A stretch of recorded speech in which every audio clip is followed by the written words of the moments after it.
Hey guys, this is Shannon with Nearly Organic Noshing, and today is Sunday, Father's Day, and I'm going to be making some caramelized bacon.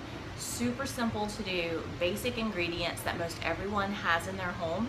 It's actually just a handful of ingredients and just a few minutes of time, and it'll be an awesome gift. So let me flip the camera around and show you guys what I'm doing.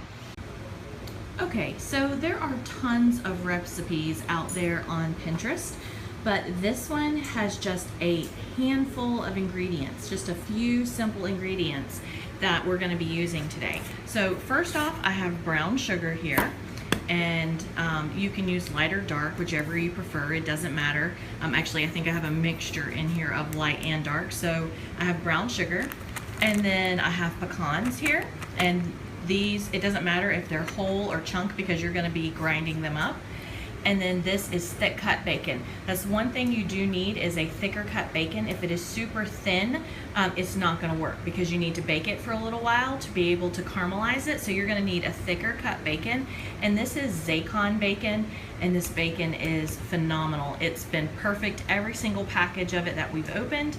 And I will link a video when I did my last Zacon order with the chicken thighs, so you can take a look at the chicken. Everything we've ordered from them has been just wonderful. So brown sugar, pecans, bacon. You can add a little bit of maple syrup in there if you want to thin it out and brush it on, or you could just keep it like this and press the bacon into it.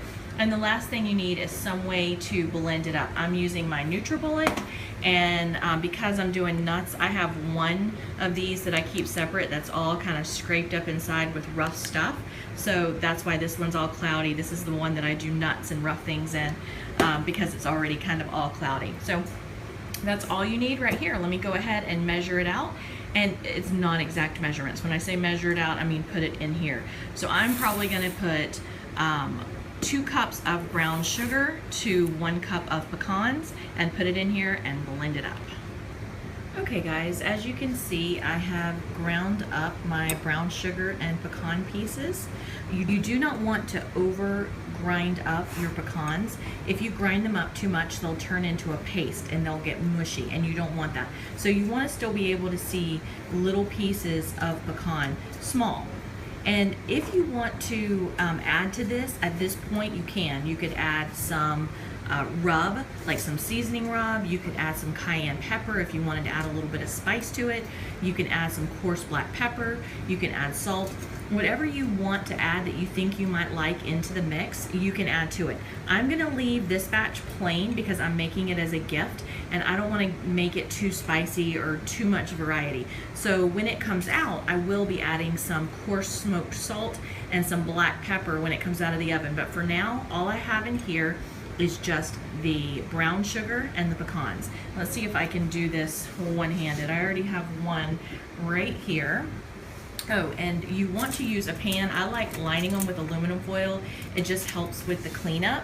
And then you want to put a rack on it so that some of the grease will drip away. And you can always go back and add a little bit more and pat it in if you think that too much has fallen off. So all I'm going to do is take 1 piece of bacon, and this is just a shallow baking dish. And I'm going to put it in here, and I'm just going to press the brown sugar mixture onto the bacon.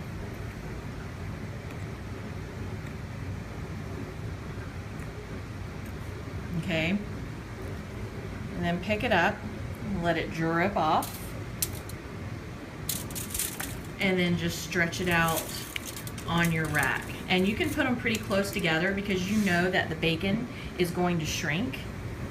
And then just come along and you can sprinkle a little bit more on top and just pat it in, because a lot of this is gonna melt off and it's gonna fall away. So have it in there very nice, and then we're going to put it on 350 for 15 to 20 minutes. Depends on the thickness of your bacon. You'll just have to watch it. If it needs to cook a little longer, then by all means you're going to want it cooked thoroughly and kind of crisp.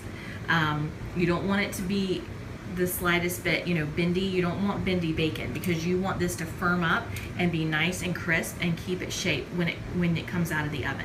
So I'm going to go ahead and finish doing this and get them ready, and I'll show you what it's like once I have a couple pans full.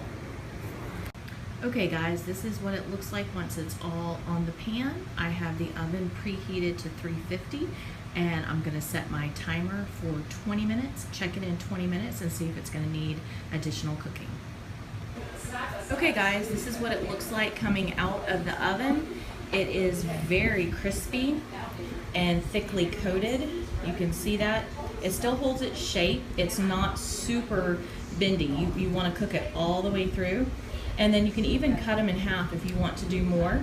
What I'm gonna do is I'm probably gonna cut them and then tie them up with some pretty ribbon and then wrap them up in like a wax paper, like a little bouquet thing.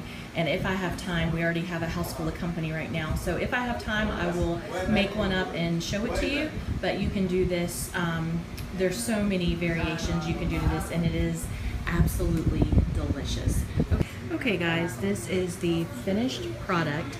You can dress it up any way you want. This is just wax paper under here, and you can leave it just with wax paper. And this is tissue paper that looks like just the brown, like jute fabric or something like that. And I wish I had some jute string, some brown string to tie this up with, but it is out at my garden and it is pouring down rain. So I just have some of this kind of goldish brown fabric and I just put it together. So this is kind of like just a bouquet of bacon for the guys. This makes a perfect guy's gift, and it's what I'm going to be giving out in just a few minutes to the guys here. Okay, happy Father's Day, everyone.